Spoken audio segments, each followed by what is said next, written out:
Headlines brought to you by Chitale बंधू।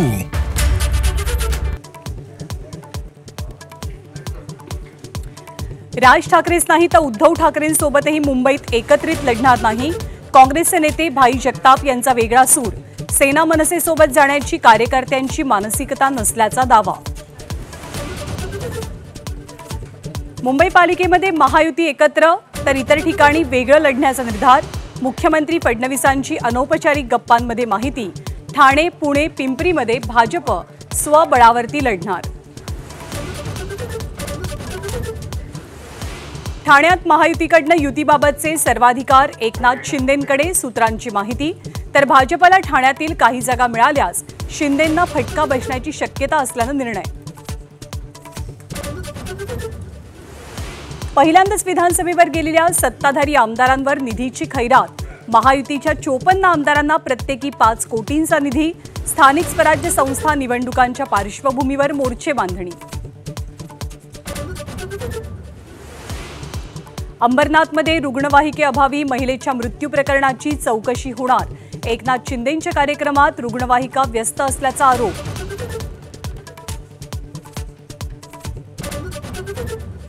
कबूतरखाना बंदीविरोधात जैन समाज आक्रमक। 1 नोव्हेंबरपासून आझाद मैदानात आंदोलनाचा इशारा।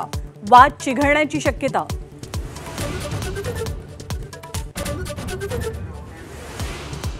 अपघात प्रकरणात अडकलेल्या आपल्या सुनेला वाचवण्यासाठी महेश कोठारेंची मोदी आणि भाजपवरती स्तुतीसुमनं। किशोरी पेडणेकरांचा आरोप। तर कोठारे बोलल्यावर शिवसेनेच्या पोटात का दुखतं, गिरीश महाजनांचा सवाल। राज्यभरामध्ये दिवाळी पाडव्याचा उत्साह। सोनं, चांदी, गृहोपयोगी वस्तूंसह वाहन खरेदीही जोशात।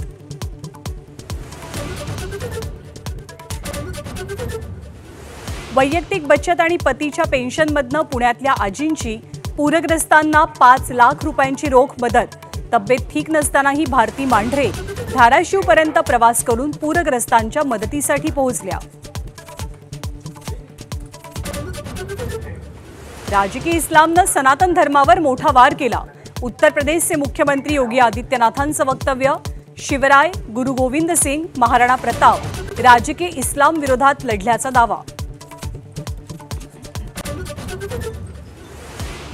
ज्येष्ठ अवकाशशास्त्रज्ञ पद्मभूषण डॉक्टर एकनाथ चिटणीस यांचं निधन। वयाच्या 100व्या वर्षी पुण्यात घेतला अखेरचा श्वास।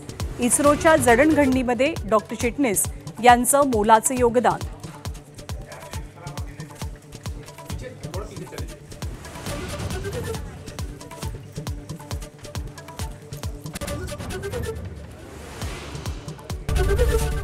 एबीपी माझा, उघडा डोळे बघा नीट।